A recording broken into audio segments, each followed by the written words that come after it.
This was my first FPV-style flight with the DJI Neo 2. Early in the morning, just before sunrise, with the same thin layer of snow we flew in yesterday.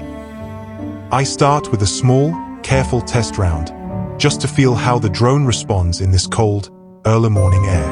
And right after that, I switch off obstacle avoidance. Flying FPV style with those sensors turned on just doesn't work.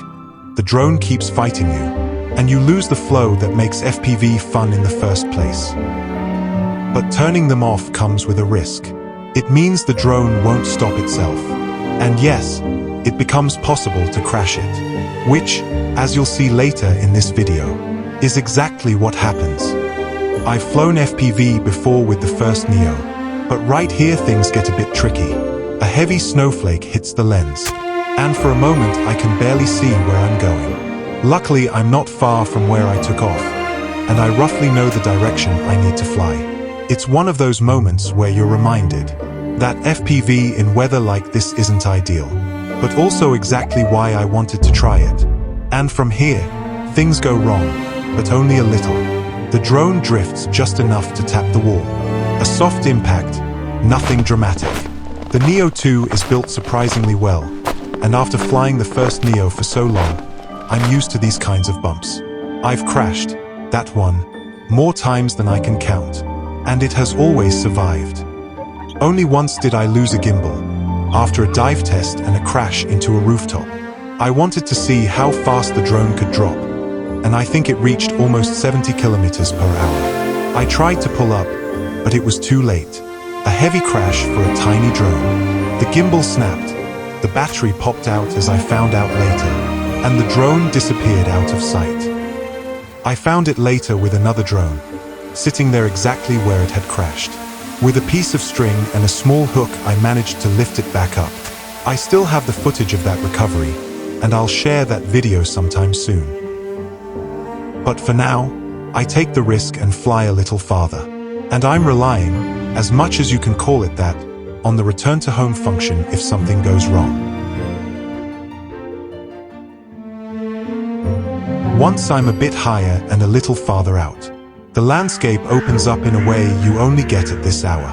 For you, the viewer, the shots might all look similar. Soft snow, early light, slow movements.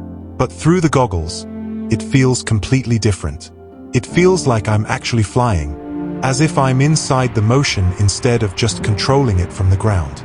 The contrast of the Christmas lights I'm flying past looks almost surreal in the early morning snow. Warm colors against a cold landscape.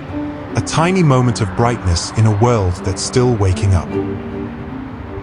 I continue the flight and sweep low along the side of a building, letting the drone skim just above the edge.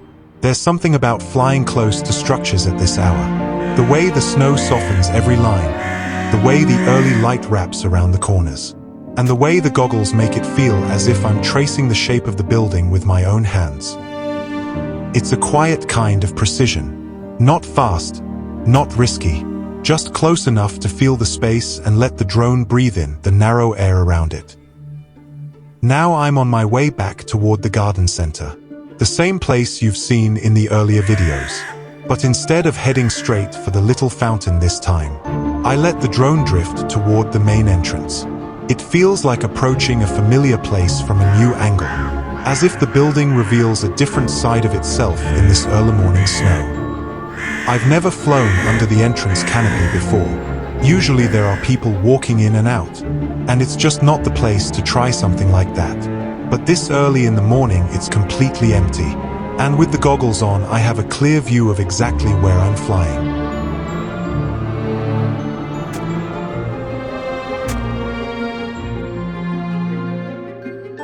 The moment underneath the canopy is over quickly.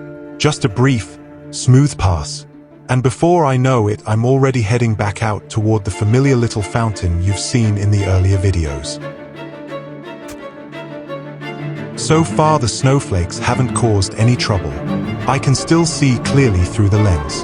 And if that changes, I'll just hit the RTH button and see if it can find its way back on its own. In a way, that would actually be an interesting test.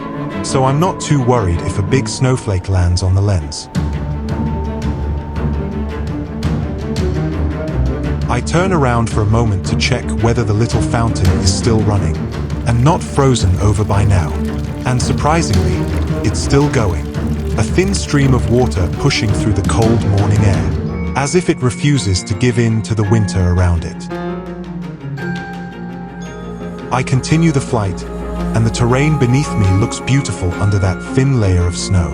The streetlights cast an orange-white-yellow glow on the ground, a warm contrast against the fresh snow, just like the Christmas lights we saw earlier in this video.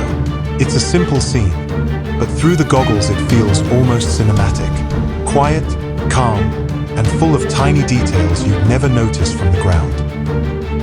I think that's one of the reasons I enjoy flying this drone so much. You get to see everything from a completely different perspective. And sometimes you just want to share that in the way I'm doing that with this series of videos. In the most beautiful and personal way I can. Even if it's with this tiny drone and its tiny camera. And honestly, that's part of the challenge. The bigger drone makes things easier, but with the Neo 2 you need a bit more patience and a bit more work in post. The settings are still completely stock. And in the previous video I even said it was 4K at 50 frames per second, but it's actually 4K at 60.